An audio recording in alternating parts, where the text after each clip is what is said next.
Alien নিয়ে পিনিক পায়ের প্রথম ভিডিওটিতে আপনাদের সকলের রেসপন্স আর আপনাদের রহস্যভেদ ভিডিওটি দেখার আগ্রহ দেখে বুঝতে পারলাম যে এলিয়েন নিয়ে আমি আপনাদের মধ্যে কৌতূহল জোগাতে সক্ষম হয়েছি। আর ভিডিওর শেষে আমি বলেছিলাম যে এলিয়েনের ফুটেজগুলো পুরোপুরি ফেক, আর সেই জন্য প্রায় 90%-এরও বেশি ভিউয়ার্সরা প্রমাণ চেয়ে কমেন্ট করেছে, কিন্তু কেউই এই ফুটেজগুলোকে ফেক বলার পক্ষে কোনো ধরনের কোনো তথ্য দেয়নি। এর কারণ একটাই, অন্ধবিশ্বাস। ইউটিউবে অন্যের কন্টেন্ট ব্যবহার করলে কপিরাইট ধরতে পারে ঠিকই, তবে মিথ্যা ধরার কোনো অ্যালগোরিদম তো ইউটিউবের কাছেও নেই। আর সেই জন্য হয়তো সাধারণ মানুষদেরকে বোকা বানিয়ে মিথ্যা নিউজগুলো ভাইরাল হচ্ছে। তবে পিনিক পায়ের আজকের এই রহস্যভেদ পর্বটি দেখলেই আপনারা বুঝতে পারবেন যে যে কোনো কিছুর উপর বিশ্বাস অথবা অবিশ্বাস করার পূর্বে সেই বিষয়টিকে ভালো করে যাচাই করা উচিত। তবে আমি আগেই বলে রাখছি যে এই রহস্যভেদ ভিডিওটি দেখার পূর্বে পিনিক পায়ের এই এলিয়েন সম্পৃক্ত প্রথম ভিডিওটি না দেখলে আপনারা এই ভিডিওর কিছুই বুঝবেন না। সেই ভিডিওটির লিংক ডেসক্রিপশনে দেওয়া আছে।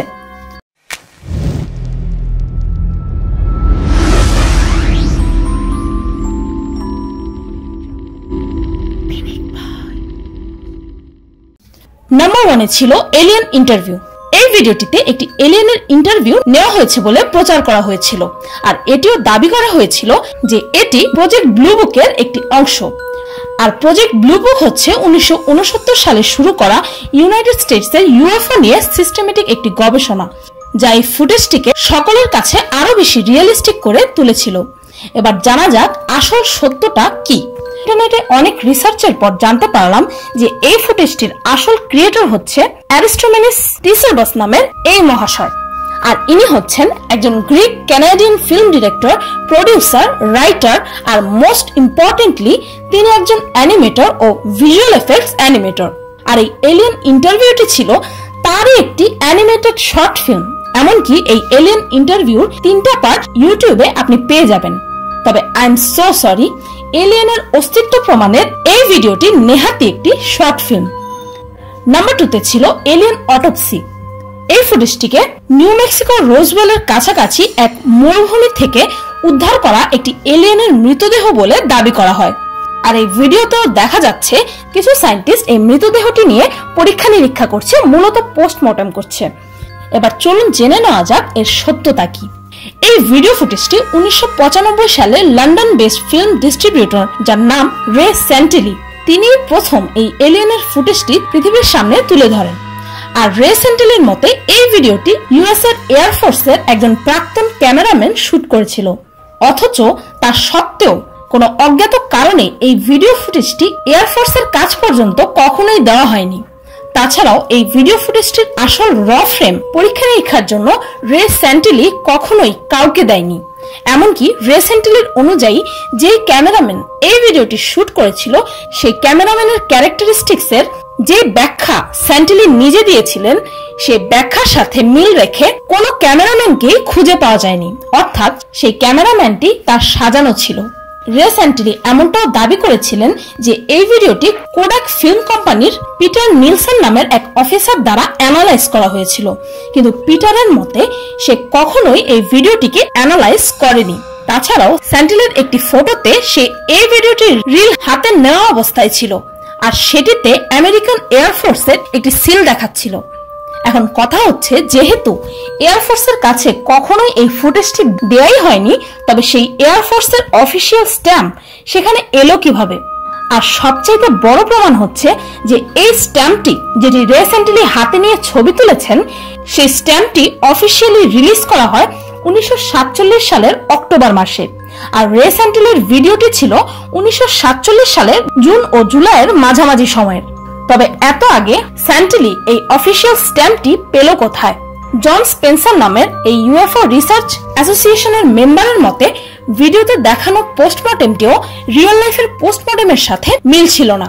আর এই ফুটেজটিকে ঘিরে থাকা এই সকল তথ্য এটাই প্রমাণ করে যে এই ফুটেজটি রে স্যান্টিলির প্রচার করা একটি ফিল্মের অংশ বিশেষ। আর এই মিথ্যা খবরটি প্রচার করে রে স্যান্টিলি আজ পর্যন্ত প্রায় $7 মিলিয়ন আয় করেছে। নাম্বার 3-তে ছিল এলিয়েন ইন পাঞ্জাব। এই ফুটেজটিকে পাঞ্জাবের বলে দাবি করা হয়েছে, যেখানে একটি এলিয়েনকে কিছু লোক আটক করে রেখেছে। এলিয়েনের অস্তিত্ব দাবি করে অনেকেই এটিকে অকাট্য দলিল হিসাবে মেনে নিয়েছে। তো চলুন এই ভিডিওটির সত্য মিথ্যা আমরা নিজেরাই যাচাই করে দেখি। এই ভিডিওটির দুইটি অংশ পাওয়া গেছে ইন্টারনেটে। ভিডিওটির এই অংশটাতে পজ করলে এই দেখুন এলিয়েনের জিন্স প্যান্ট দেখা যাচ্ছে। আর এটি শুধু আমার কথা নয়, বরং অনেক প্রচার মাধ্যমের অ্যানালিস্টই এই এলিয়েনের পরে থাকা জিন্স প্যান্টটি খেয়াল করেছে। এবার ভিডিওটির এই অংশটিকে ফোকাস করা যাক। এই দেখুন এখানে এই এলিয়েনটি চোখের পলক ফেলছে ঠিকই, কিন্তু ওর চোখের ওপরের অংশটা ভেতরের দিকে আছে। ভালো করে দেখলেই বুঝবেন এটি আসলে একটি মাস্ক, অর্থাৎ মুখোশ। তাছাড়াও এই এলিয়েনটির আচরণে এমনটাই বোঝা যাচ্ছিল যে এটি অত্যন্ত ভয় পেয়ে আছে, কিন্তু শারীরিক অনেক অ্যাক্টিভিটি থাকা সত্ত্বেও এই এলিয়েনটির কোনো ধরনের ফেশিয়াল এক্সপ্রেশনই ছিল না, যা আরো একবার ইঙ্গিত করে যে এটি আসলে একটি মুখোশধারী জন্তু। অনেক প্রচার মাধ্যমের মতে এটি একটি বামুন মানুষ, আবার অনেকেই বলে যে এটি একটি বানর যেটিকে জোর করে মুখোশ পরিয়ে এমনটা সাজানো হয়েছে। তবে এটি আর যাই হোক এলিয়েন হতে পারে না, তা তো বুঝেই যাওয়ার কথা। আরো একটি ব্যাপার চিন্তা করুন, এটি যদি বাস্তবে একটি এলিয়েনের অস্তিত্বের প্রমাণ হয়ে থাকতো, তবে এত বড় এক এলিয়েনের প্রমাণ পাওয়া গেল, যে এলিয়েন নিয়ে দিনের পর দিন নাসার মতো প্রতিষ্ঠান মিলিয়নস অফ ডলার্স ব্যয় করছে, সেখানে এই ভিডিও ফুটেজটির উল্লেখ কোনো ইন্টারন্যাশনাল প্ল্যাটফর্মেই করা হয়নি। কেন? এক্স্যাক্টলি, এটা এতটাই লেম। নাম্বার 4 ছিল এলিয়েন সি মনস্টার। এই ছবিটি একটি ল্যাটভিয়ান নিউজ পেপার এলিয়েন বলে দাবি করে। এবার চলুন জেনে নেওয়া যাক সত্য কি বলে। ইন্টারনেটে অনেক রিসার্চের পর জানতে পারলাম যে এই ছবিটি আসলে একটি মাছের ছবি। সেই মাছটির নাম হচ্ছে ব্ল্যাক ড্রাগন ফিশ। এটি মোটেও কোনো ভিন গ্রহের প্রাণী নয়, বরং আমাদের এই পৃথিবীরই একটি প্রজাতি। এই দেখুন এই প্রজাতির মাছেদের রিয়েল একটি ভিডিও। আর সবশেষে ছিল ইউএফও ক্র্যাশ সাইট। মেক্সিকোর সেই স্থান যেখানে ইউএফও দেখা গিয়েছিল বলে দাবি করেছিল মিলিটারিরা, যা অনেক সাধারণ মানুষের বিশ্বাসের কারণ হয়ে দাঁড়িয়েছিল। এমনকি প্রতি বছর আজ পর্যন্ত সেই স্থানে উৎসবও পালন করা হয়। কিন্তু এর আসল সত্য জেনে আমার লিটারেরই হাসি পেয়েছিল, কেননা আজ পর্যন্ত যে ব্যাপারটি নিয়ে মানুষ উৎসব পালন করছে, এত মাতামাতি করছে, সেটি যে একটি মিথ্যা তথ্য। সেই দেশের এক নিউজ পেপারে ইউএফও দেখার সেই ঘটনাটির কিছুদিন পরেই তা পাবলিশ করা হয়েছিল। নিউ ইয়র্ক টাইমস এর মতে, যে উড়ন্ত জিনিসটিকে আর্মিরা ইউএফও মনে করেছিল, সেটি আসলে ছিল একটি ওয়েদার বেলুন। ওয়েদার বেলুন হচ্ছে এক ধরনের বেলুন যেটিকে শূন্যে পাঠানো হয় অ্যাটমসফেরিক প্রেসার, তাপমাত্রা, আর্দ্রতা এসবের তথ্য জানার জন্য। হাস্যকর তাই না? কতটা সহজেই আমরা কোনো কিছুকে অন্ধবিশ্বাস করে ফেলি। এলিয়েন নিয়ে পিনিকপার আগের ভিডিওটিতে আমি বলেছিলাম যে এলিয়েন বা ভিন গ্রহের প্রাণীদের থাকাটা কতটা লজিক্যাল। বিজ্ঞানীদের অভিজ্ঞতা, গবেষণা ও তথ্য সবকিছুই ইঙ্গিত দেয় যে এলিয়েন থাকার সম্ভাবনাই বেশি। কিন্তু একটা জিনিস ভাবুন তো, আমরা কেন এলিয়েনদেরকে কল্পনা করতে গিয়ে এই ভাবি যে তারা যতই অদ্ভুত হোক না কেন তাদের শরীরের মূল গঠন মানুষের মতোই থাকবে, যেমন মানুষের মতো হাত, পা, চোখ, মুখ। কেন?